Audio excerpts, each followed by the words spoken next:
அன்பான சொந்தங்கள் அனைவருக்குமே வணக்கம். பரபரப்பா பெற்றிருக்க கார்த்திகை தீபம் சீரியலை இன்னைக்கு மிஸ் பண்ணிடாதீங்க. அதாவது நம்ம கார்த்திக் அவரோட புத்திசாலித்தனத்தால அந்த ஆம்புலன்ஸை மீட்டு, அதாவது அந்த பிரியாவை கொண்டு கல்யாண மண்டபத்துல நிப்பாட்டினாரு. பார்க்கணும், அந்த மருது பிரியாவை பார்த்த உடனே அப்படியே அதிர்ச்சி ஆகி போனான். அப்படியே அந்த மருதுக்கு ஒண்ணுமே ஓடல. அததான் ஒரு குட்டி ப்ரோமோ பார்க்க போறோம். அதுக்கு முன்னால உங்கள் சீரியல் சேனலுக்கு லைக் பண்ணுங்க, சப்ஸ்கிரைப் பண்ணுங்க. அதாவது பாத்தீங்கன்னா நம்ம கார்த்திக் எப்படியாவது ஆம்புலன்ஸ் இருக்க இடத்த கண்டுபிடிக்கணும்.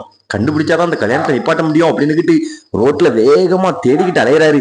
அப்ப பாத்தீங்கன்னா ஒருத்தன் டெலிகாம் கேமரா மேல பறக்க விட்டு வீடியோ எடுத்துக்கிட்டு இருந்தான். அவன்கிட்ட போய், சார் இந்த இடத்துல ஒரு ஆம்புலன்ஸ் எங்கேயாவது இருக்குமாண்டு உங்க டெலிகாம் கேமரா மூலமா கொஞ்சம் பார்க்க முடியுமா அப்படின்னு சொன்ன உடனே அவனும் சரி சார் உங்களுக்கு நான் பாக்குறேன் அப்படின்னு சொல்லிட்டு நம்ம கார்த்திகிட்ட கொடுக்குறான். அதுக்கடுத்து பாத்தீங்கன்னா நம்ம கார்த்திக் அதை பறக்க விட்டு எல்லா பக்கமும் பாக்குறாரு. அதுக்கடுத்து பாத்தீங்கன்னா அந்த ஆம்புலன்ஸ் இருக்க இடத்த கண்டுகிட்டாரு. அது ஒரு குடோன்ல நிக்குது.